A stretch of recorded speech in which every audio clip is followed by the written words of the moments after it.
This week on Hooligan Nation, a KISS movie, they said. It will be great, they said. Let's cast a black stunt double for Ace Frehley. No one will notice, they said. Let's voice over Peter Criss's voice. He's a drummer. No one will notice, they said. It's not terrible, but you may want to have a few drinks before watching it. And you may want to have a few more drinks before watching us watch KISS Meets the Phantom of the Park. Stay tuned, because you got nothing to lose.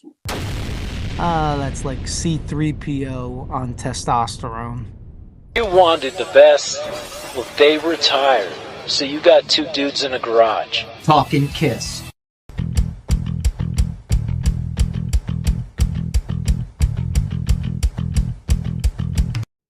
Welcome back to Hooligan Nation. I'm Anthony. And I'm Rocco. And we're the Hooligans. Hi. Hey, what's happening? So we're back for another week. It's a special week this week. Yeah. I'm going to take you as my date to the movies. What do you want to go see? Can we go see KISS Meets the Phantom in the Park? As long as it's not a chick flick, we can go see it. We're 9 and 10 years old again. According to most people, I'm perpetually stuck at 9 years old anyway. So, to recap last episode, got anything you want to add to Creatures of the Night? Actually, you led me perfectly there because there's nothing needed to be added to that album.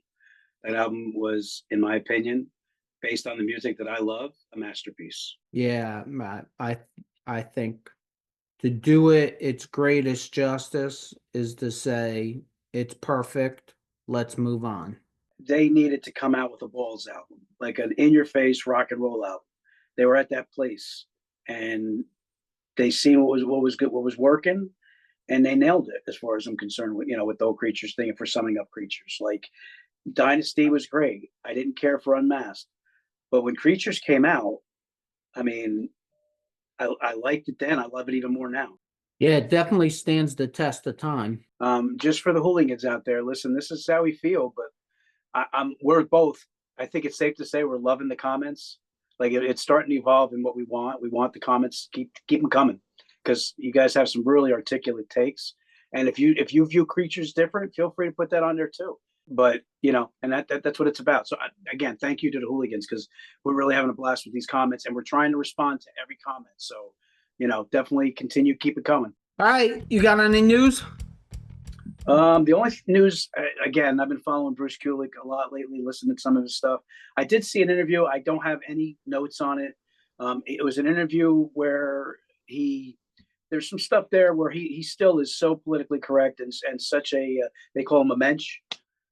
But he basically was saying how it was kind of, they deep down, they both had to know that this day was coming, that eventually they're going to go out and they're going to kind of be lost in the shuffle. But he kind of let it be known, like, during the recording of, I think it was Carnival of Souls, Gene and Paul were constantly getting phone calls and stepping out. And it was probably Ace and Peter, and they were figuring that out as they were going. I mean, you could not have joined that band to not know that the overall masses of the fans are going to eventually want to see the original four. So there's some stuff out there pretty recent from Bruce. Again, if you go on YouTube, you can find it. It's always good stuff from Bruce. It's a little too politically correct a lot of times for me, but he definitely is the ambassador of that era of KISS. Today, we are going to discuss KISS Meets the Phantom of the Park in great detail. I have about 4 pages worth of notes. I have to tell you, I thoroughly enjoyed myself watching the movie. I even made popcorn because that has to be part of the movie experience. I still love the movie, but I do have a 9-year-old inside of me, and that might be part of it. We're going to do something a little different today, or at least we're going to try to do it. We're going to do kind of sort of a watch party kind of thing, because we're going to play the movie off screen and we're going to discuss certain parts of the movie, and we're going to see how this works, because we wanted to do something different and switch it up for a week. And we thought that this would probably be interesting and entertaining, and if nothing else, it's funny as hell. And that's not making fun of it. Because at least for me, while watching the movie, a lot of things started to make sense to me over why it gets the criticism that it gets, and why people make fun of it, and why pretty much every band member other than Ace hates it. I think Ace doesn't hate it because Ace has a sense of humor. That's how I looked at it. So we're going to try something new today. And if it turns out like shit, well, we'll do better next time.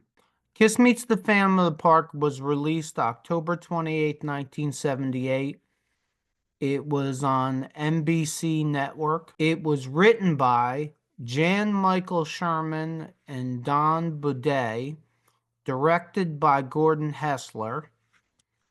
I think all three of them should have been fired, personally. It's starring Kiss, Anthony Zerbe, Deborah Ryan, blah, blah, blah, blah, blah. Executive producer was Joseph Barbera from Hanna-Barbera. It was filmed at Magic Mountain in California.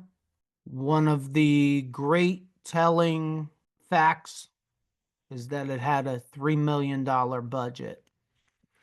Now, let me put this into perspective for you, because I went deep diving a little bit. It was sold to KISS by Bill Aucoin and Neil Bogart that Kiss Meets the Phantom of the Park was going to be a cross between Hard Day's Night and Star Wars. Okay? Now, I want you to think about that. Okay. The difference, or one of the big differences, is Star Wars was released in 1977, and I'm a Star Wars geek. I am a card-carrying, full-fledged member of the Star Wars Geek Association. He's not kidding. He had the sheets. He had the pillows. He had the Millennium Falcon. He had curtains. You name it. He was the Star Wars guy. I am as geeky as humanly possible when it comes to both Star Wars and KISS. But the biggest difference is the budget. So Star Wars came out in 1977. It was a completely, relatively unknown George Lucas, and it had a $13 million budget. Kiss Meets the Phantom of the Park had a $3 million budget. Like, that to me, what's wrong with this movie starts with the budget, then it goes to who wrote it, and then it goes to who directed it. Like, revisionist history, but this is so good revisionist history. Can you imagine? Well, first question, I would love if they were both alive.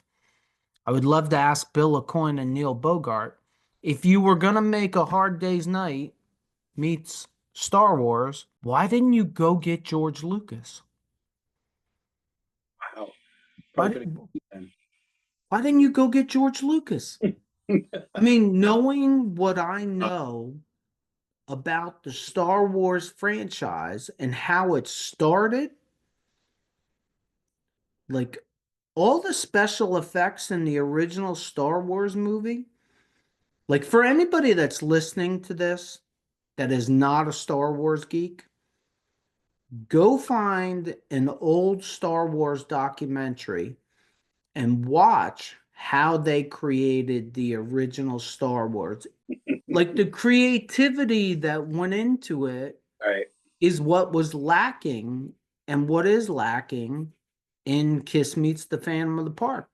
And they never acted before either. Like Yeah, with, but I didn't think that I might get killed for this, and I might be the only one. The acting didn't bother me. you know what bothered me? There wasn't enough dialogue between them. Well, there's a reason for that. I mean, they've all gone in and said that none of them even read the script. They were reading off of cue cards most of the time. And I have it somewhere in my notes that that's one of the good parts is if you pay attention to the movie, their dialogue is all very short. Mm.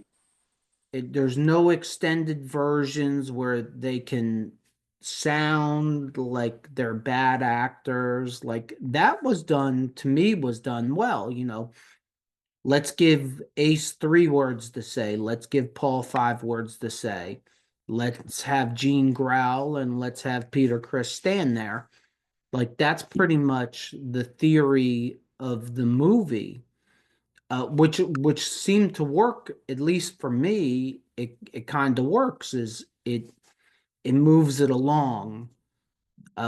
It doesn't look forced because they made their line so short, but where it goes haywire is the dialogue is terrible. Like I like the story. The story's, kind of interesting to me. For a campy, funny, low budget movie, it's fun to watch. I mean, just for me, I watched it today, and we're gonna watch it again on this watch party. But like for me, and it's just out of like almost the same with the Elder. I wanted the movie behind it. Like for me, they were superheroes when I was a kid, and so you kind of had drawn up in your head. Like I followed Batman and stuff. But you kind of followed in your head what they could be if it was done right. So that kind of left me feeling a little empty, even though there was some good parts. It's still cool seeing my band in that, but I kind of, you could see that it was really read well, and they really took their time and gave them good dialogue and really accentuated each character. I think it could have brought out so much more. I felt a little Sure. And the fact that Kiss was on top of the world at the time and money was rolling in the way it was, it makes me wonder, like, if you wanted to make a musical Star Wars type movie, why did you not go out and get George Lucas and give him an actual budget? Because it's nothing like Star Wars. Like, it's nothing like Star Wars. It would have been a completely different kind of movie to him, but it would have had special effects in it. And I gotta believe George Lucas would have wrote a better script, would have had better dialogue, would have had better special effects, and we could be sitting here talking about a movie that it would be considered a classic right. with, I mean, Kiss Army, it's a classic. all right, so what do you say we start this off? By the way, just so everybody knows, Ken Nardi, Frankenstein on YouTube. He redid the intro to this movie, and he did I like the intro to the movie, but he did a really good job redoing the intro to the movie. But I do like the original intro. As far as watching the movie, if you have Kissology, I think it's volume 2. There is a copy in the second DVD.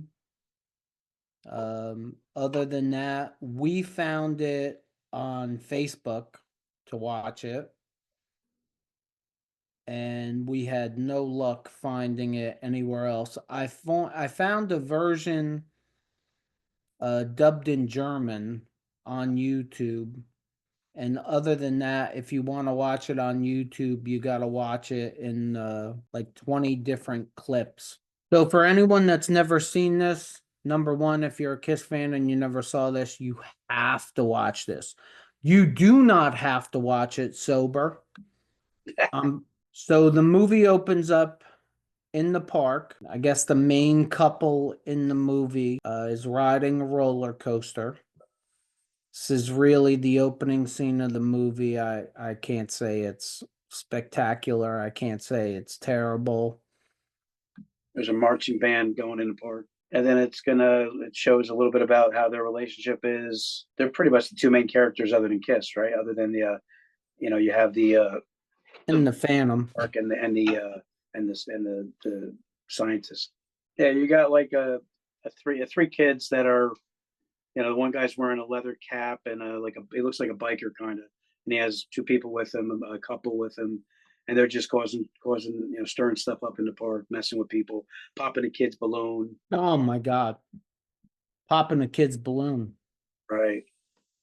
How dare they? And then you see you first see at a certain point you first see the villain in the movie. Abner Devereaux. That's what his name is in the movie. They kind of like are chastising the kids for causing problems, and now then you see him and you see that Abner Devereaux walk with the owner of the park, who's kind of like the ringleader of making the event happen with Kiss. They're there for a three-day concert in the park, and then you see the main couple and the young couple there. You see them break away. The girl's boyfriend works for the doctor, and you just see him kind of branch away. Said he had something that he forgot, and he starts going back to what is known as the Devereaux's fortress, for lack of a better word. One of my favorite parts of the movie is the sliding door up and down. One of my favorite. That's the Star Wars moment right there. Doesn't take much. Doesn't take much for me.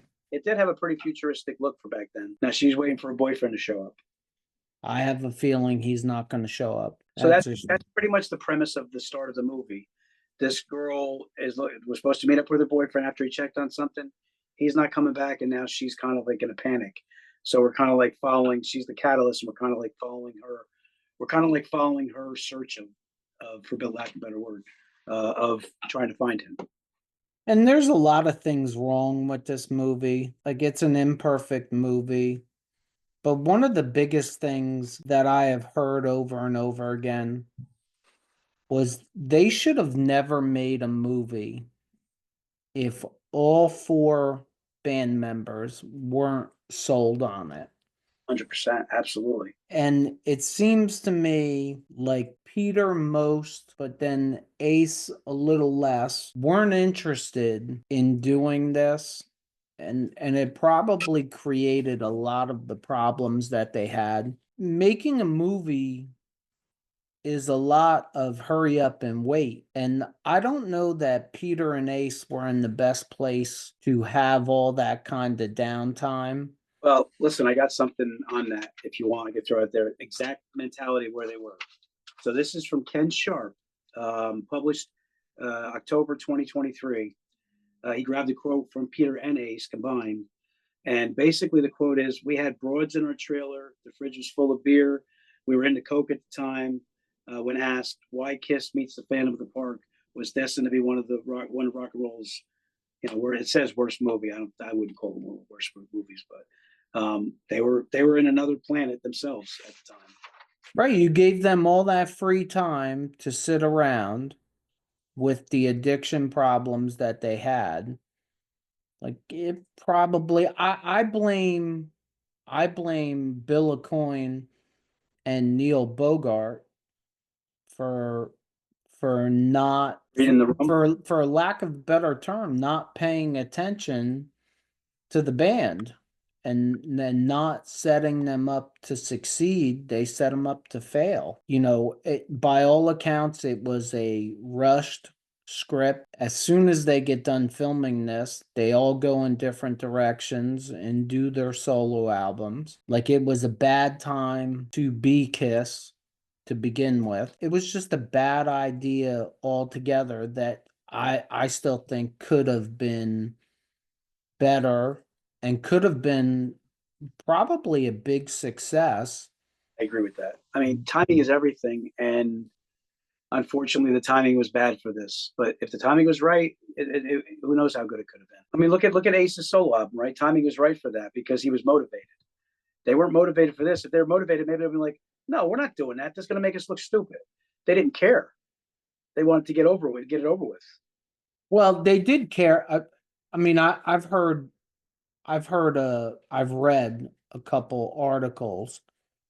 Peter really has nothing nice to say about this movie. And most of the issues it seems that he has with this movie is the fact that he didn't become a rock star to become a movie star. He didn't really want anything to do with this.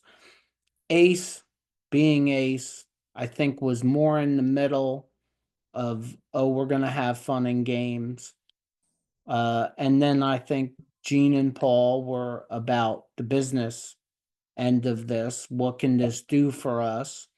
Which kind of gets us into all kinds of interesting things. Like, I like the music in this movie, but the music panders to the fans. And I just don't envision KISS in 1978 having to pander to anyone.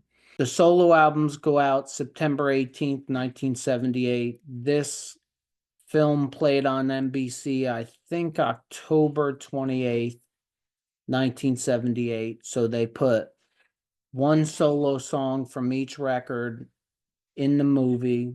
They're trying to promote it.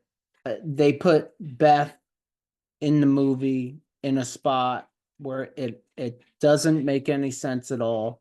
It's very clear they're trying to promote the song Beth. You're KISS, you're on top of the world. I don't know that you really have to do that. And I'm sure it wasn't the band. And the other question, and I think that this is important for this, is the people that wrote this movie and the person that directed this movie, did they have any clue about KISS? Were they KISS fans? Like, I don't see how you could make this movie without understanding the band. I got a quote from Joseph Barbera. He was a KISS fan. Okay, well, that's interesting. But he's one of the few. But just to bring you guys up to speed real quick, where we are in the movie right now, that those three derelicts that were causing problems in the park had a little run in with the Devereaux, the villain, who has one of his mechanical things. He's like a gorilla. They're messing with it. He's telling them not. He doesn't care for them. They'll play a part later on. And there was already friction with the owner of the park and Devereaux, because Devereaux kind of works for him. And one of the rides was going out of control because Devereaux was testing it with live people in it, and it was getting out of control.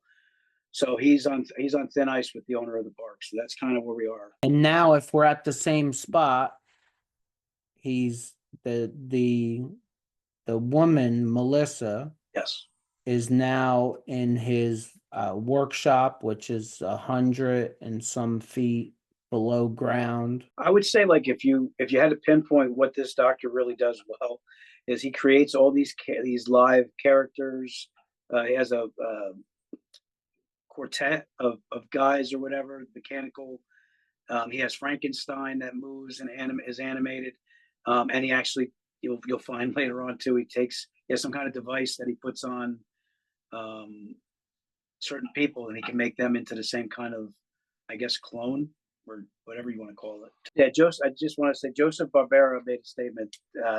He was the one that I found, only one I found that had any interest in KISS, and he stated that they had their entire set on set, their entire gear and stuff that they did, which was worth $1 million. And this is while we're doing this too, I got a statement from Bill Coyne. They hired a good director, but when he tried to get scenes out of the guys, it took twice as long because they never did it before. So Hanna-Barbera fired him and got somebody else in the process. Oh, who was the first director? Do you know? I don't have the stats on that, but that I just was basically the site that I was finding more, details on this was more like quotes from different people, even Peter Criss, like that, different things like that. I don't have the actual details of that, but I'm sure Wikipedia would be able to get that. Again, guys, this is the first time we're doing something like this, so if we do something like this again, I'll definitely have more of the stats behind it. No, I'm pretty sure we're not going to do anything like this ever again unless they come out with the Elder movie. In which case, I'm gonna call out sick. I will wait in line for tickets. I bet you will. Oh, by the way, the only other thing I got to, and I don't know if you covered it, I apologize. This was actually meant to be a feature movie, and it went to TV as a TV film because they were looking to save money. It's unfortunate. It really is. If they would have taken out some of this fluff and added more concert footage, and then I'm going to be on this entire time, and then hire George Lucas to write and direct this, and then actually get some good special effects. There was hope for this, considering Kiss's popularity in 1978.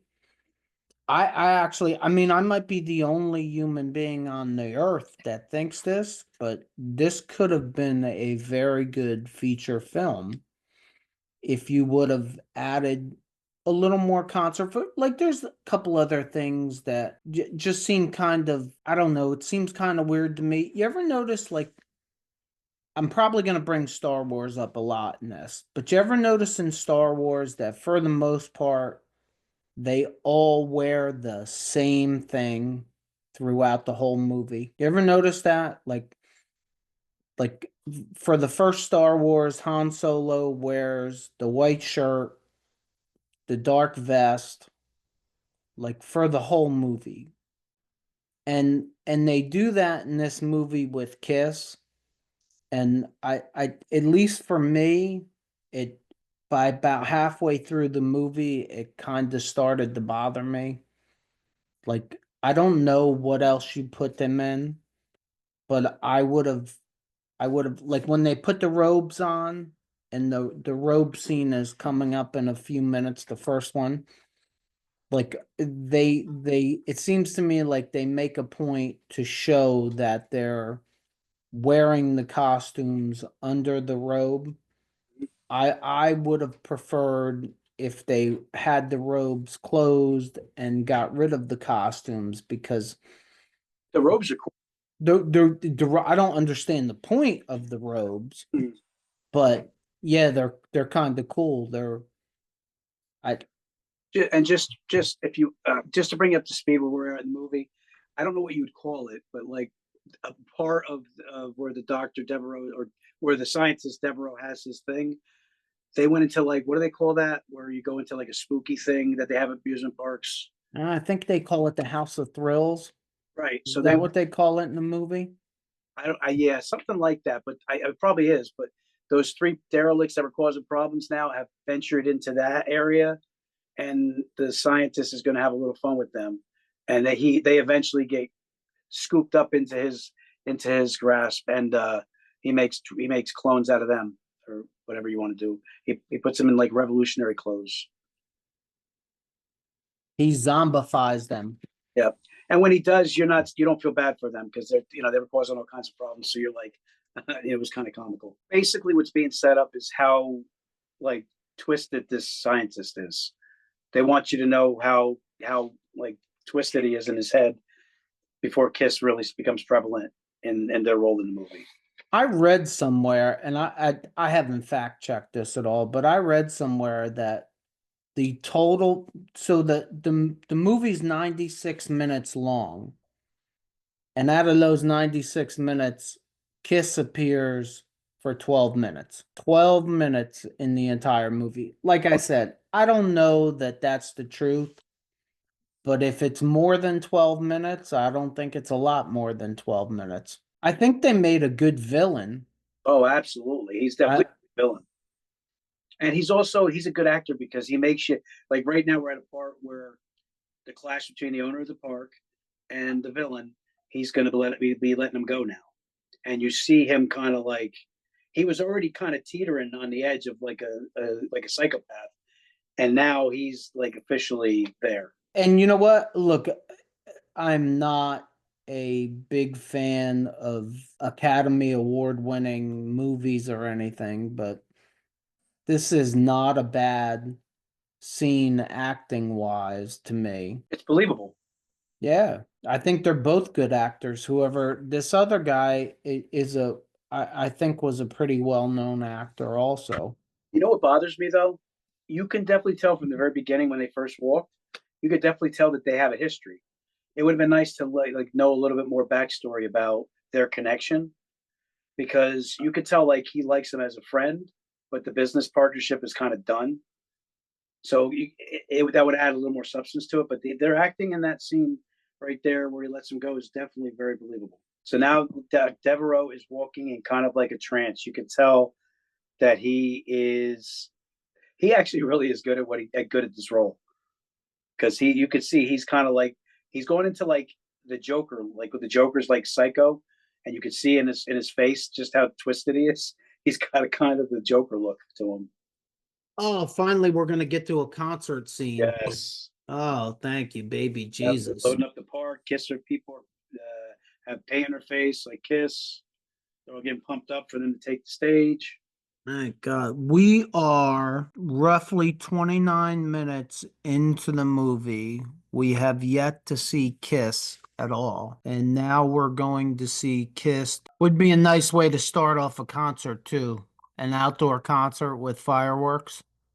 An outdoor Kiss concert with fireworks. All in all together, I like this. I don't know why. It might be my goofiness. They're in the. How do you describe it though? They're all like I don't know how you describe it.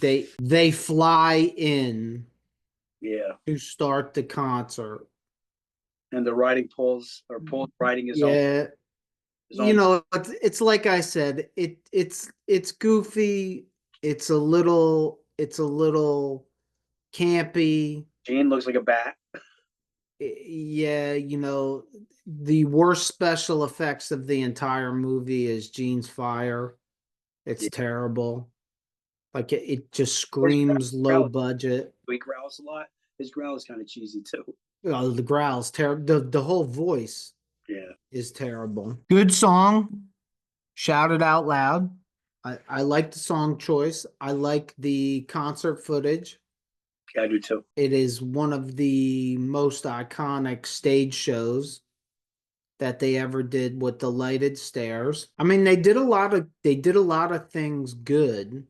Peter's drums, the way they have the light shining off of Peter's drums, I think looks really good. It is kind of interesting though how they brought like for the movie they were using all their equipment. You know, everything that they had to that stage was theirs that they brought in for the movie. So right now, Kiss is still on stage and they're playing the song. Couple things that bothered me about this that I thought they kind of left a couple things out. I thought the special effects for the fire was terrible. No, I don't believe any part of this do they have Gene spit blood.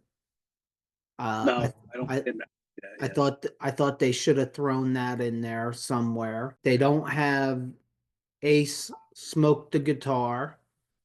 I thought they should have had that in there. You know what's watching this movie and thinking about where they were at this particular time. It just is, and I appreciate every error that they had, but it makes you a little sad because you can kind of tell with what Peter and Ace were going through right there. They didn't really fully grasp what they had. At least Ace and Peter didn't. Yeah, I think Gene and Paul wanted to rule the world, and I think Ace and Peter wanted to be rock stars. Yeah. So I think I at least think this. Gene and Paul were like movie stars. Great, let's do it. And I just think that Peter's in the corner going, I play the drums. Like I'm a drummer in a rock band. Sometimes it can be too much. Like you hear it in quotes and interviews from both Ace and Peter. The merchandising started to bother them after a while. The catering to straight out children started to bother them after a while. But if you want to rule the world, you have to do things for all age groups. And that's what I think that was the big divide. Ace and Peter are, chicks in the trailers, beer in the fridge, mounds of Coke on the table. They wanted to be rock stars in the 70s. And Gene and Paul, like I said, wanted to rule the world. They wanted to go into merchandising. Look, nobody's wrong. I mean, it is the music business. So Gene and Paul aren't wrong for it. I mean, just because the chances that they took, some of them didn't turn out well, it doesn't mean that they were wrong for trying. For KISS fans, especially in 1978, pre-video cassette, if not, I'm guessing VCRs are probably about $1,000 in 1978. Your pre 300 channel on television, what do you got? 5 channels maybe. Most of them shut off at 11, 12 o'clock at night. You have no internet. To see KISS, you have to go to a concert. You have to buy a magazine, or you have to watch the KISS movie. So I think for 1978, I was 4. So it's kind of hard to put myself there. But if I was 15 in 1978, like, this is how you get to see the band. They have to go on a television show, or they have to make a movie, or you have to go see them in concert. Like, it's not 2025 where if you want to go to a KISS concert, you just go on YouTube and you pretty much pick which concert you want to go to, and you can go to the concert. Hmm. Like, you didn't have that then, so you didn't have to have an incredibly great movie to feed the KISS fans. You just had to put KISS on film, and it was going to be a story. If you could have put KISS on film and done some things differently, it would have been a much better entire thing. And there's some good parts. Like, we're coming up on the part where Gene breaks through a wall, and I guess he kind of attacks the security guards. And, once again, call me goofy. I think it's a pretty good scene. I could have done without Gene breaking through the brick wall, because he looks like the Kool-Aid man. That reminds me of the old Kool-Aid commercials. But this is. I mean, right before he did that, you see Devereaux doing his thing, and he has all the members up there. So, he's basically, what he's doing is he's creating the imposter band.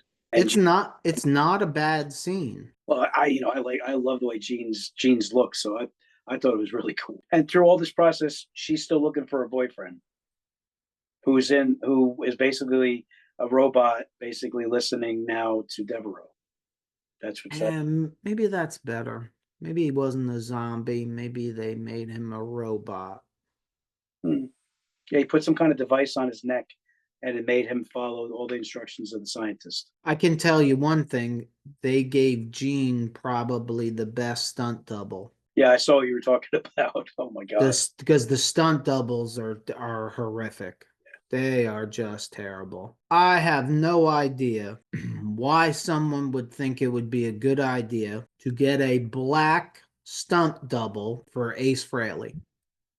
How can you not know that of any fans, KISS fans, were going to pick this apart, and then you gave him a black stunt double? These are the parts, like, why make a movie if you're gonna half-ass it? And it's not the band, and for that matter, it's not Neil Bogart, it's not Bill Aucoin. it's Hanna-Barbera. Hey, like how do you do that? And you see what I'm talking about here? Like this is the pool scene. We're at the pool scene right now. And I have no idea what the point of these robes are, but I don't know. That's definitely like a Star Wars-esque type of feel there. Yeah, they're kind of cool robes. I just like I would have like take them out of the costume. You know what I mean? Like Right. Iron Man does not run around in his Iron Man costume when he's not Iron Man. You know what I mean? Like Yeah. Batman and Robin, like you can have too much of a good thing, and that was one of the things like critiquing the movie is, I'm not trying to say show him in jeans and a t-shirt because I know no one was going to do that. But if you're going to put robes on them, like just have the robes closed and don't show the costumes underneath. So now where we are is the girlfriend kind of knows now what's going. She thinks Devereaux is really behind the boyfriend. He says something to appease her. She leaves. They're back at the pool, and they're accusational about to Gene, even though the stuff that happened at the park wasn't Gene. It was his imposter that did that. The Gene voice is horrific. It's very bad. They did not need to have him speak in whatever you want to call that 100% of the time. The growl is even worse. It's overused. And this is as good a time as any to bring this up. One of the things that kills it for me is the voiceover of Peter. Just kills it. I can immediately tell it isn't Peter. If I was the director of this movie, like you're putting your name on this, that there is no way I would have done things like that. I would have rather canned the movie and don't put the movie out. Well, it shows that they were probably, Ace and Peter were unreliable at that point, so they were under time crunch, and they probably just tried to do whatever they could do to just get it done. People half-assed a lot of parts in this movie to me. The people half-assed it that shouldn't have half-assed it. And furthermore, Neil Bogart should have took one look at this movie and said, "No, we're not putting this out." Bill Coyne, like that was their job. And like I said, the movie's not terrible. To me, it's not terrible, but it could have been so much better. Bill Coyne did so many things right. And for that matter, Neil Bogart did so many things right. Like if you're gonna do this, do it right. Get the proper budget. That's a loaded statement. It's a good statement, but it's a loaded one because even the thought of doing a Hard Day's Night, that's a good idea. Doing their version of Tommy. In theory, you're a big enough band to where it should sell, right? If you do it the right way. So Sure. those aren't bad ideas, but the execution is where the problem is. Yeah, I don't know what the ratings were, but I'm guessing that We're when part of the movie now, real quick, Ant. Just cover that. They have special powers. The four members. They have like this thing that opens up, and you see the lightning bolt, you see the demon sign, you see the star, and you see the cat signal. Those are their powers in that case that they have, that they possess. Like we just seen Paul uses his eye power to listen to a conversation. He shoots a laser out, and he can hear a conversation from far away. they are the talisman, which here's a funny little thing. Peter was incapable, this is the story. Peter was incapable of saying the word talisman. And there was a point in the movie where he was supposed to say it, and I guess they tried they took like 20-30 takes and he couldn't say the word. Hmm. Which if you're a geek like me, and if you're watching this podcast, you probably should be a geek like me. I've heard stories that they voiced over Peter's voice because of his Brooklyn accent. I don't buy that because Paul's accent in this movie is almost as bad as Peter's accent is. And then I heard another story that the fact that he couldn't say the word talisman frustrated the director. And then I heard another story that, with all movies, when they make the movie, after the movie's made and they produce and edit it, a lot of times they have to voice over scenes. So the actor has to come in and just do the lines over, and then they drop it in to the scene. And, there's a story that Peter refused to do his voiceover work.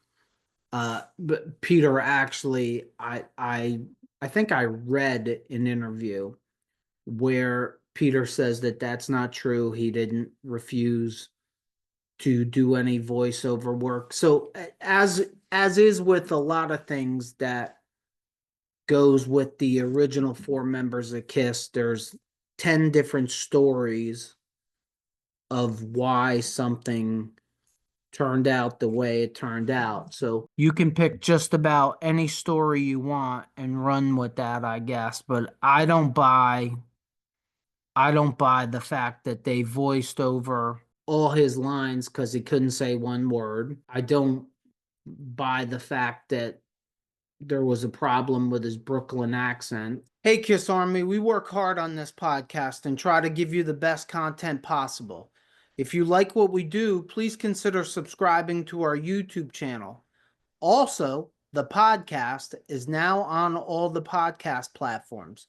So please like and follow us there and give us some 5-star reviews. It really helps us out. And while you're there, please let us know if there's any KISS related subjects that you would like us to cover in the future episodes. They're back on stage right now for day 2. And what song are they playing? I can't tell. I'm trying to figure it out. I Stole Your Love. Good song. You like that song, don't you? I do. Like, I thought they especially the live songs, I thought they did a good job picking good songs. They were current songs at the time. Shouted Out Loud, I Stole Your Love. That's a good shot of the snake where he's getting the fire from. Uh-huh. But that was really good visual there. And he does breathe fire, which just makes it worse. Right. But that scene right there is really cool. Like, that's a really good shot. You see him do it live on concert when you're watching concerts on YouTube and stuff like that. But I thought that capture was really good, really well done. They do a very good job, I think, of capturing the essence of a KISS show. If you saw this movie in 1978 and you were a KISS fan and had never seen KISS live, I have a feeling you were planning to go see KISS live as soon as you could after this. Like, they did a very good job of promoting and marketing their live show, at least to me. No, 100, absolutely, 100%. I mean, the song choice, the live shots on stage, the fact that they got the fire breathing, they do a pretty good job showing the stage show and the setup. There are good things. There are plenty of good parts or good things in this movie. And we just went through one of the worst parts in the movie, and it's one of the best parts in the movie, in my opinion, and it's one of the worst parts in the movie. It's one of the best parts because it's Beth acoustic, and I'm a big fan of Beth acoustic. It's one of the worst parts because it has no business being in the movie. It doesn't fit the scene, doesn't fit the story. It's clearly pandering to the fans because it's the most popular KISS song. It's the most popular KISS song at the time. Like, it's just, I don't feel like KISS in 1978 on top of the world needed to pander to anybody, and they should have skipped that, or they should have wrote a scene to where it would have fit a little Right. more. It's really, look, a 6-pack of beer, an entire bottle of Jack Daniels, a pound of weed isn't gonna make that scene make any more sense. Cause I rewound it and watched that scene like 3 times in the last couple days, trying to figure out like, okay, what were they thinking here? Where The can only, we the only, link this? the only thing I can come up with is that they're talking to the girl as a group, and she's upset because she can't find her man, and Beth is supposed to represent that she's feeling sad that she can't find her man. That's the only thing I was able to draw from that, and I'm not saying I'm right. That's what, reaching for straws. That's what I was able to think about. So in turn, you're gonna kick her in the face. Because if you listen to the words of Beth, you're pretty much telling her, too bad, honey. I got other things to do. It doesn't make any still doesn't make any sense. It doesn't make any sense. Beth, I hear you calling, but hey, I'm busy, so peace out, yo. I mean, it just doesn't. Well, just cover this part because it's important. What, the first time she sees Sam, which is the boyfriend, It was a robot. or a zombie robot. Boy, we gotta, before the end of this, we're gonna figure out what the hell we should be calling him. Probably not, but it's kind of goofy, but also kind of funny that most of Peter Chris's lines have something to do with cats. Mm-hmm. But I'm Yeah. going to center stage with this one. The best line of the entire movie is when Peter says, "It's too quiet," like they're trying to get to Devereaux's lair, and Peter goes, "It's too quiet." What does they say? Ace says something like, well, why didn't you say so? And then starts to sing Rocket Ride.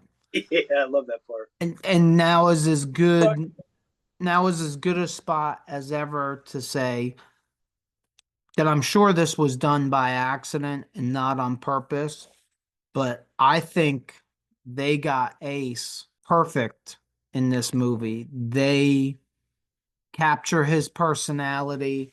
I think they give him some good lines, which is kind of funny considering that the first version of the script, the only lines that Ace had was "ack." Uh, they did.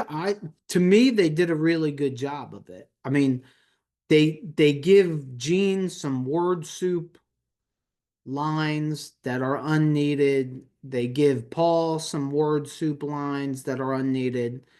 And I just don't think they give Peter enough lines. Everybody kills the bad acting. For me, it's not the bad acting, it's the bad writing, it's the bad directing, it's the bad stunts. Like it, and that brings me, this is going to be like the first fight scene here. This is where I figured out that the band had lost touch with reality. Like, I can understand that not everybody is going to be Tom Cruise. For anybody that doesn't know, Tom Cruise does, I think he does all of his own stunts. But he does at least most of all of his stunts. I can understand you don't want to do your own stunts, but these guys are using stunt doubles and they're using bad stunt doubles for parts of the movie that just don't need stunt doubles. And then, like I said earlier, you cast a black man as Ace Frehley's stunt double. You put the worst wig, it is the worst wig I have ever seen on Peter Chris's stunt double. It doesn't even look like him. Like, if you're going to do things like that, don't show the stunt doubles' faces. Like it would have just taken a little more camera work, probably a little more money and a little more time to do it right. They just cut every corner that they could. And like, dude, there's good. I don't understand why. When the hell does Ace Frehley become a gymnast? And like, what do we need to have? Like, we didn't need that. I mean, it was a pretty good. It was a pretty good, whatever the hell you want to call that. But like, I don't understand. He's a spaceman. He's not a gymnast. What I don't understand why we needed that. And the slash martial artist. Yeah, I'm cool with the martial arts part. You imagine how hard it must have been. Peter had a nice right hook there. But you imagine how hard it must have been to do these stunts and then platform boots. Yeah, that's true. I mean, like, I don't want to kill all the stunt doubles. It's not their fault that they got chosen and they look nothing like the members of the band. And not for nothing, Peter looks like the one who can actually scrap the best in that and out of all these exchanges. Paul's using his laser to shoot down, what are those, monkeys or whatever? To shoot out the robot monkeys. They're apes. KISS battles the apes. Yeah, great. Sounds like a great idea. You should start writing the script. Now Gene's walking around with a head full of electronics in it. I think they should remake this movie. Rewrite the script. Get rid of all the dialogue and start over new.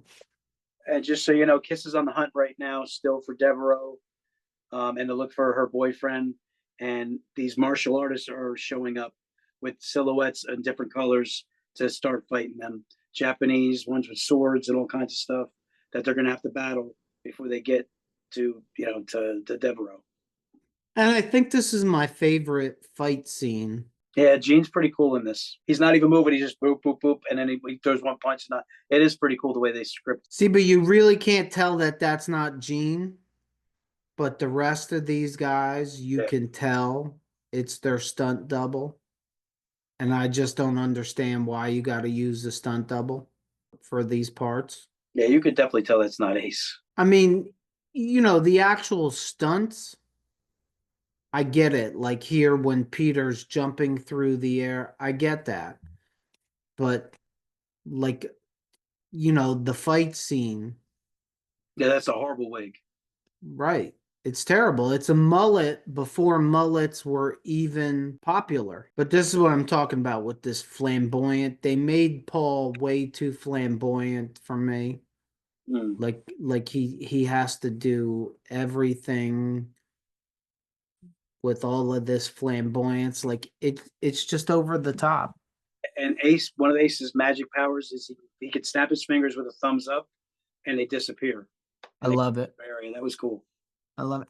So now you see Devereaux. He sees them trying to get to him. He's in a control center, the mad scientist. Oh, and yeah, by the way, I don't know if we covered it. What's his name? The boyfriend who's controlled by Devereaux stole their powers, right?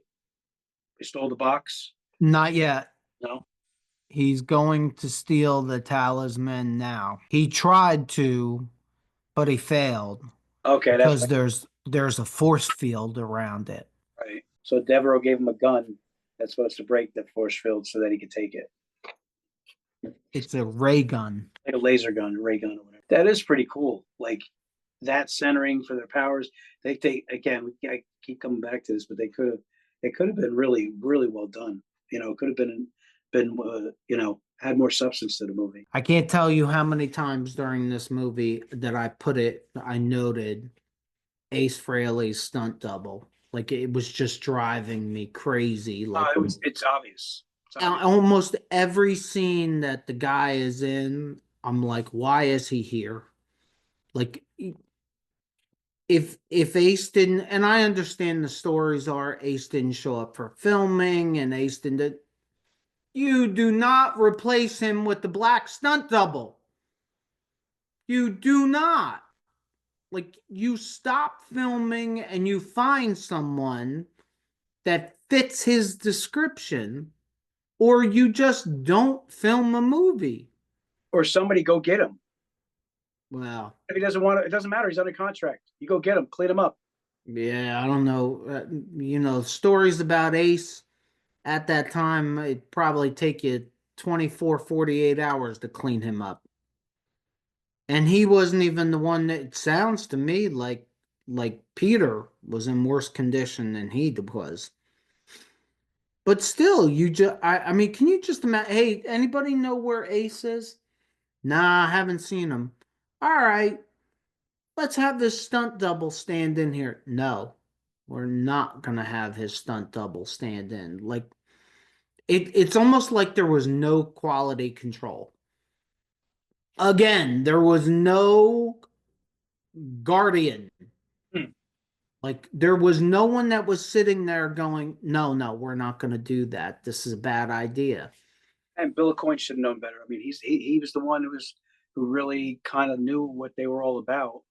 Like I can understand the band not having a clue and just going with it, but if you're Bill Coyne or you're Neil Bogart, like this was as important to them, you would think, as it was to the band. Like, you mean to tell me that Bill Coyne, and maybe I'm wrong, but Bill Coyne wasn't on this set every day? I would think that that was part of his job to be there and to pick the phone up. And look, who knows, who knows whether I have a clue or I don't. But at what point does Bill Coyne, or should Bill Coyne have picked up the phone and called Neil Bogart and said, you need to come over here. We have problems. Like this is not turning out well. So it's a little more. They're more in the heart of the fear of thrills, or whatever they call it in the movie. You know, the part where you go to amusement park and they have the creatures, and he's watching them because he has his central command there, and he's watching them, and they're still making their way towards him, and he's trying to set up traps for them. So the evil dude has gotten his hands on their talisman now, and they're about to get abducted by the Phantom. And this is one of these movie things that drive me crazy. Like, and it happens in other movies too, but in real life, if we were somewhere and all of a sudden the ceiling opened up and there were compartments above us, I would step Away away. area, yes. It's like the scenes in Friday the 13th when they're, at the campground and you get that feeling like someone's coming to get me. That's when I get in the car and I go to a hotel. So they're in a fight scene right now and they don't have any superpowers. And to put it bluntly, they're pretty much getting their asses kicked. Because the ray gun is controlling their power box, that the Talus. Peter had a good moment there with sliding off a thing and kicking somebody. That was a pretty cool move. Yeah, if it actually looked like Peter, it would have been a better scene. All you got to do is look at the hair and it's not. Oh my God. It's the certain little things, it's the certain lack of attention to detail that drive me insane. Like you can give me a bad movie, a bad script, bad dialogue, bad special effects, but there's just certain things you have to dot the I's and cross the T's for. And I really can put anybody that is watching or listening to this podcast right now and saying to yourself, why am I watching or listening to this? I hate this movie. I would tell you, watch it one more time. And when you're done with it, you should start blaming everyone other than the four members of KISS. Because I think they were, for the most part, victims in this. The people that should have been managing them and doing the right thing by them really did them an injustice. Well, and to put them away from their element, Yeah, did Peter and Ace? This is one thing I'll give them. Peter and Ace were definitely, having their share of drug problems and stuff. But I also think they may have been a little overwhelmed. It didn't make the drug issue any better. The major problem with this movie to me is things that the band were out of their control. And right now they're going to the third day of the third concert. The imposters are going on stage because ultimately the villain wants to destroy the park. And look, this is one of the most ingenious parts of this movie to me. Changing the words in Hotter Than Hell to Rip and Destroy. It's epic. Yeah. To me, it's epic. It's probably the single most ingenious thing that anybody did was to rewrite the lyrics and put this in the movie. I think Very it's interesting the way it is. I give you that. At the moment, while the imposters are going on stage singing that, they're captive in like these.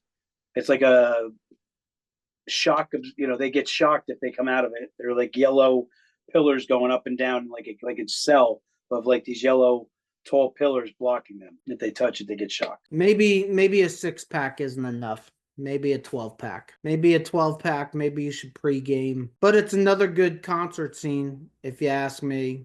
Coming down like that, absolutely. Yeah, I always thought that was cool. They could have done better with the lighting. This scene specifically needs to be lit up a little more. And it's a classic part. Rip, rip, rip and destroy. I love it. And it's making the crowd unruly. It's getting, it's getting them all riled up. We're coming up on the epic final fight scene, which actually isn't terrible to me. What's terrible to me is, again, the stunt doubles. Yeah, but I kind of like how, like you said, I kind of like how they pair them up. Like Gene fights Gene, Ace fights Ace. You know what I mean? I thought that was pretty neat. So they're in their captive right now. They're looking to try to put their powers together as much as they can to get the Talus thing drawn to them so that they can escape and save the day. So you see the owner of the park getting really upset and nervous now because it's his whole, lifeblood of what he does. And the park, he's worried the park's going to get destroyed. This scene might have a little too much overacting here. Yeah. Concentrate. Definitely going a little too long. I have to do it together. See what I mean about the lighting, though? Oh, here they come. Yep. Our superheroes. They're flying in towards the stage. Flying in through the night sky. Ready to kick some ass. There we go with Gymnast Ace again. That's cool. I like that part. Yeah. Easy, but that part was cool. Yeah.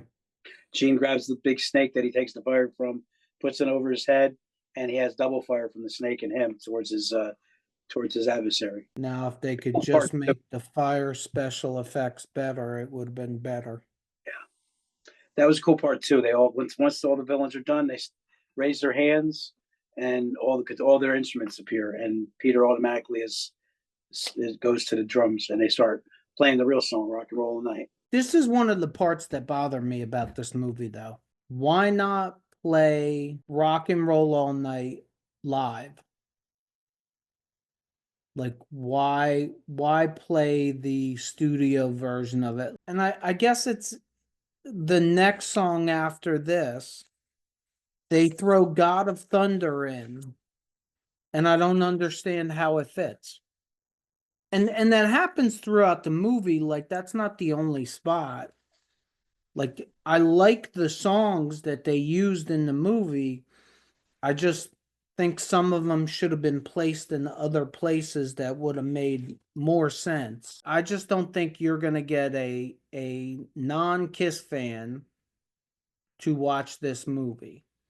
If you could have changed some things around and made them better, you might have a chance of getting non-KISS fans to actually watch this movie and like it. And it's things like this part. This is the stupidest part of the whole movie. They're all hovering around the owner, the girlfriend. They're taking the boyfriend finally now is getting that thing taken off of him. and he's going to come back to himself again. And they're all hovering around the control center. And you could take it away if you want. I don't even know how to explain this. That's what I'm saying. They're he's like they're talking to him, the villain Devereaux, and you don't see him. He's like in a blackened area. They're talking from the desk, the other side of the desk, and all of a sudden they say something, and he goes, he can't hear you, and they spin him around, and now that guy has gray hair, gray eyebrows, and is comatose. That's how it ends. Yeah, I don't really know what happened to him. His hair is longer. I don't. It's really, really stupid, and I don't really make that take that often. When I just flat out stupid. And here's the scene with God of Thunder, and it's the live version of God of Thunder. So if you're gonna do the live version of God of Thunder, why didn't you do the live version of Rock and Roll All Night? Everybody knows it's a better version. The creators of this movie did not fully understand the brand that KISS was. That goes into this too. That was our viewing party of KISS Meets the Phantom of the Park. The movie lacked a proper budget. It's very obvious to me. It needed more money. I thought it was terrible casting of the stunt doubles. It was rushed. I think you could have found, you're only looking for 4 stunt doubles. You could have found 4 guys that looked more like the original band.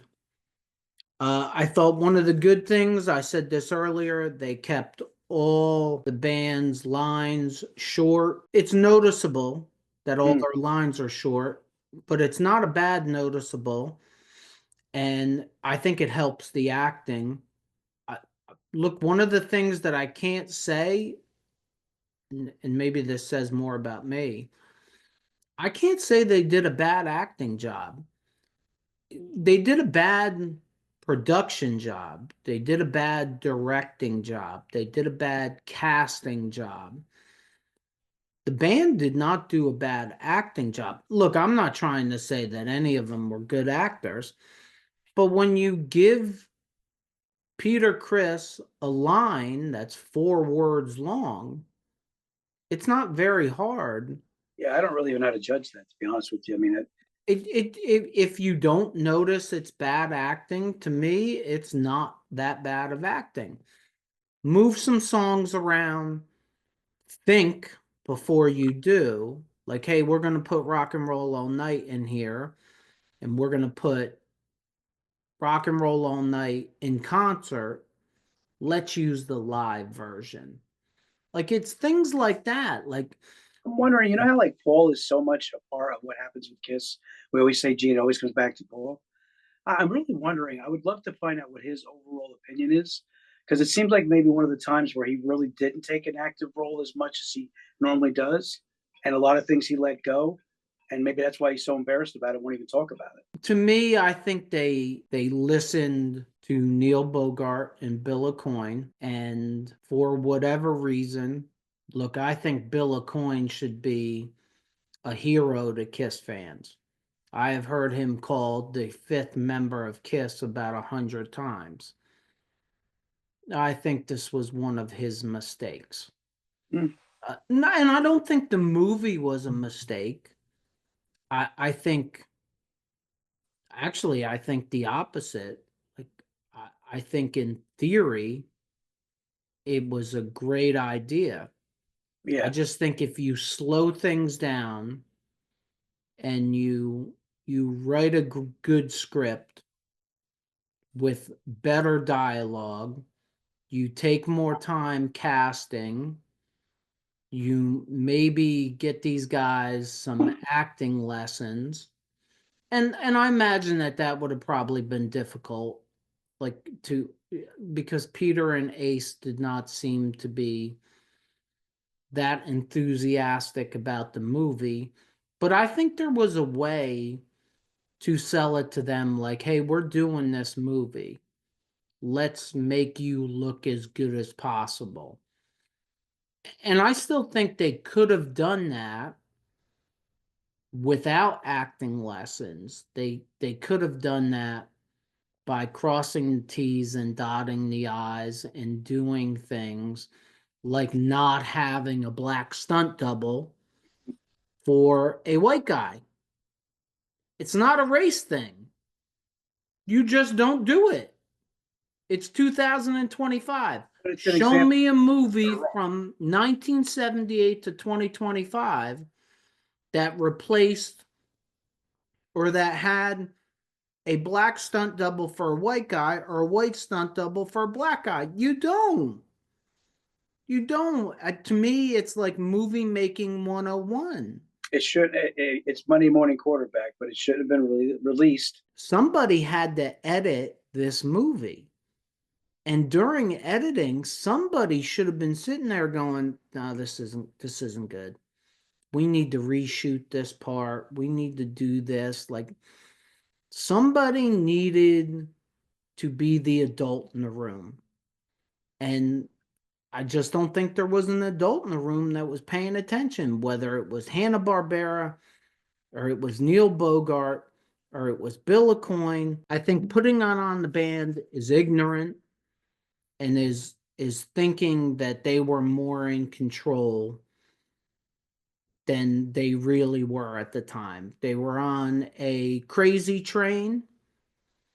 Things had to be moving really, really fast. Like, if you're a KISS fan, you have to know they were pushing out multiple records a year. They were touring on a constant basis. They now finished filming this movie and they go in 4 different directions and they go record solo albums. Like, there's a lot of things going on. You throw in addiction, you throw in stardom, you throw in the fact that they constantly have to hide their identity. Like, you got to take all these things into consideration. And on top of that, they pay people a lot of money to watch over their brand. And they seem like they all dropped the ball. You know what though? Even if it's probably one of the I guess endeavors that didn't work out great for them. One thing that, like, what we do here is provide content, right? We're trying to give the best product we can to make it entertaining, so we have this community and the whole blah blah blah, right? But one thing that KISS, everything in this world right now is about content, right? Content creators and all that stuff. My point that I'm going to make is, if KISS gave us anything with their catalog of everything that they've done, is they've given us content. Like, there's so many different areas of KISS that make you enjoy it as a fan, the good and the bad. The stuff you don't like, you still like. I love that line that that line you made, and I mean, it's going to apply in almost every episode we do from here going forward, because even their bad moments, it's still your baby, right? It's still your band. Sure. I enjoyed watching this movie again. It's entertaining. It doesn't all make sense. It's not all good, but it's kind of entertaining. And like I said, with a 12-pack and a pound of weed, I'm sure it's super entertaining. It could have done a lot if they made the ending better. It could have done a lot for the movie as a whole if they made the ending better. But I can tell you right now, look, this is one of my problems in the world, is I always think I can do it, and I always think I can do it better. If KISS would give us the budget, I could take the basic premise of this movie. I could write a script. I can tell you right now, I can beat the hell out of the dialogue that they put in it. I can tell you right now that I can cast better stunt doubles than they did. I could tell you right now, and I don't know, I say this all the time, I don't know shit about what I'm talking about. But I do know that I could pull Peter Criss aside and go, hey, look, you need to do some of your own stunts, like the easy ones. Like, I understand that you think you're a superstar and this is beneath you, but like, we're making a movie here. And at the end of the day, and I think this is part of what Paul's hatred of the movie is Paul makes mention in more than one interview that when they went to the screening, everybody was laughing. And you know, we all know that Paul has more feelings than the average man does not make him a bad guy in any way, shape, or form. But that seems like that hurt Paul's feelings. And it hurt Paul's feelings because everybody looks at them. Like, If something, for as much like Paul's said some things that I'll never forgive him about for as a KISS fan, right? And Paul's not shy with his opinions. But the one thing that I'm always going to appreciate Paul, he's never been my favorite. I love his voice. I love, all his music, most of his music. But you know that Paul cares about what he puts out. He cares about absolutely. fans and he cares about what he puts out. And nobody can, people can say a lot about him. But that's why I think he's embarrassed by this, because he knows that he is that guy, that the auditor, the guy that is going to check the T's and cross the T's, dot the I's before something goes out.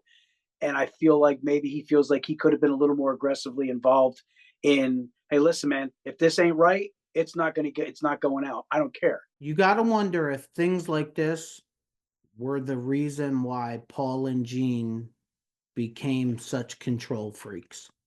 Mm. Like you really do. Like, hey, we trusted these people to take care of us, and they really dropped the ball. Look, I understand $3 million today is a lot of money. Almost 50 years ago. You're talking about movies, it's a different story. Right, but hey, we're talking about this band's reputation, their brand, which was at an all-time high. And I by no means think that it hurt them publicly in any way. It didn't hurt them. I think it hurt people like Paul's feelings. And it's very obvious that Peter's voiceover hurt his feelings, but let's not forget, if Paul has the most feelings, Peter's coming in a close second because he's got quite a bit of feelings too. So if you're Bill Aucoin, if you're Neil Bogart, if you're a KISS handler, isn't it part of your job to make sure that your clients' feelings don't get hurt unnecessarily? Like, hey, this movie isn't working out. Like, hey, time for a band meeting. Hey, look, Ace and Peter, we know you like women. We know you like to drink. We know you like your cocaine. But like at the end of the day, you're on the screen and it is KISS meets the Phantom of the Park. It's not Casablanca, Neil Bogart, Bill Aucoin, Hanna-Barbera, whoever the director was, Hessler. It's KISS meets the Phantom of the Park. KISS meets the Phantom of the Park is kind of like what makes the world go round for me. Like, I understand that it's a pop song. KISS meets the Phantom of the Park. I understand it's goofy, it's campy. I understand that there's mistakes all over it. I still kind of enjoy it. I do giggle watching it, and I do wonder, like, why did they allow that? Why didn't they do this? But all of that could have been avoided by better management. Like, do your job. And we're talking about a guy who up until this point probably did everything right. This was probably his first mistake. And who knows how much control he had, but he sure as hell had a voice. Like, I would love, like, these are things that we're never going to find out that literally can keep me up at night. Like, why doesn't Bill Aucoin step in and say, you're making a fool out of my clients, you're not going to make a fool out of them. We're either going to put more money in, we're going to get a better director, we're going to change the script, whatever it may be. I mean, look, I don't want to make the guy like he knew about movies, but the guy was a television commercial director before he was the band's management. The other thing too, there's a part of me that thinks he lost touch with a couple people, regardless of the drug thing. Maybe the drugs were part of it. Bill Aucoin probably had a really hard job, and when you're in a high pressured situation like that, sooner or later you're gonna make a mistake. This is just such a glaring mistake to me. I just don't know how he could make such a mistake. And like I said, who knows? Maybe he had no control over it. Maybe he had very little involvement in it. He's a producer of it, so I'm not sure that excuse is going to work. And if Bill Aucoin is hitting the coke too hard, as has been reported, and not that Neil Bogart was any better because he was doing the same thing, but there's, to me, there has to be layers. So I would think that a band as big as KISS in 1978 would have layers in place of people that can go to people and say, hey, this is a bad idea. Like, ultimately, the buck stops at the band. So Right. if you sit down with Paul and Gene, and, and just as a for instance, if you sit down with Paul and Gene and you say, look, The Elder sucks, dude. Like, this is terrible. Nobody's going to buy this. And they go, no, it doesn't suck. We love it. It's great. Okay, we'll put it out. Like, because the buck stops at the band. right. But it doesn't sound to me as though the band were filming this movie and we're like, oh, this is working out great. It doesn't sound that way. And to me, it sounds like anybody that has vision could see what parts of this were going to be a train wreck. Mm-hmm. And why didn't they do anything to stop the train wreck before it happened? And like I said, for those that love this movie, like, I don't think it hurt the band at all. It didn't hurt the band publicly. It didn't hurt anything like that. It just became like kind of a joke that it didn't need to be. And I'm still going to go with this, and everybody should listen to me very carefully. It's 1978. You are KISS. You are the most famous, most popular band in the world. You're selling tons of records. You're making people tons of money. Oh, you want to make a movie? Oh, it's going to be A Hard Day's Night meets Star Wars? Cool. Go get George Lucas. What? Yep. Go get George Lucas. I want George Lucas to write it. I want George Lucas to produce it. I want George Lucas to direct it. And that's what I want. And I'll sign off on doing it. It goes back to what I said earlier. Maybe KISS had lost touch with reality. And maybe it was the speed that everything was going. And it is most definitely revisionist history. If you are the best, you wanted the best, you got the best. Well, if you're the best, go get the best. Spend the money. And if it doesn't work out, it doesn't work out. As long as you put the best product possible out there, and I can't blame the band, but this is not the best product possible. I sum it up by history. It's a part of history. To me, it's exactly like The Elder. It's like right on par with The Elder. There's some good points and there's some really bad points. Yeah, it's fun watch. It's fun for me to watch. One of my favorite things Ace ever did that I've seen is that part with where Peter goes to him. It's really quiet here. Why did you say so? You want a rocky ride? I thought that was the coolest thing out of nowhere. Like that really. You had said that Ace was the one who was cast more. I forget how you worded, but he was cast the most like himself, and that part right there is the epitome of him having a good showing in the movie. All right, folks. We did something different tonight. We're not sure how it's going to turn out. Hope you like it. So if it sucks, we apologize. And we probably won't try anything stupid like this again. If it doesn't suck, well, unless they come out with the Elder movie, we probably won't do this ever again. As always, thank you for your support. Thanks for the comments. Keep coming. Definitely, if you can't load us up on comments over this movie, Yeah, that's very true.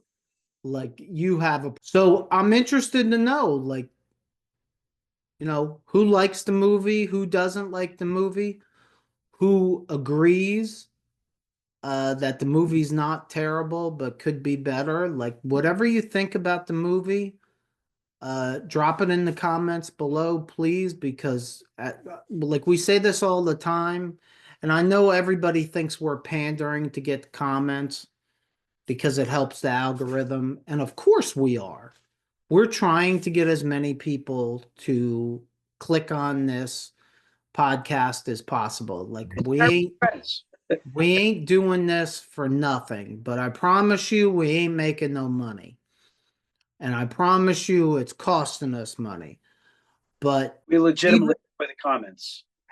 Really, I live for the comments. It drives me crazy when I wake up in the morning and I got to spend 2 hours replying to comments, but it's also the best craziness of the day because it means you're engaged and it means we're not wasting our time.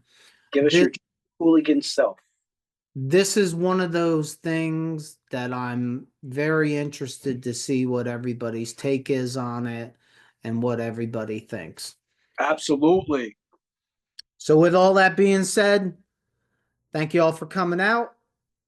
And remember, as the demon would tell you, after he tells you to wish upon a star, if it's too loud, you're too old. Peace out, Hooligan Nation.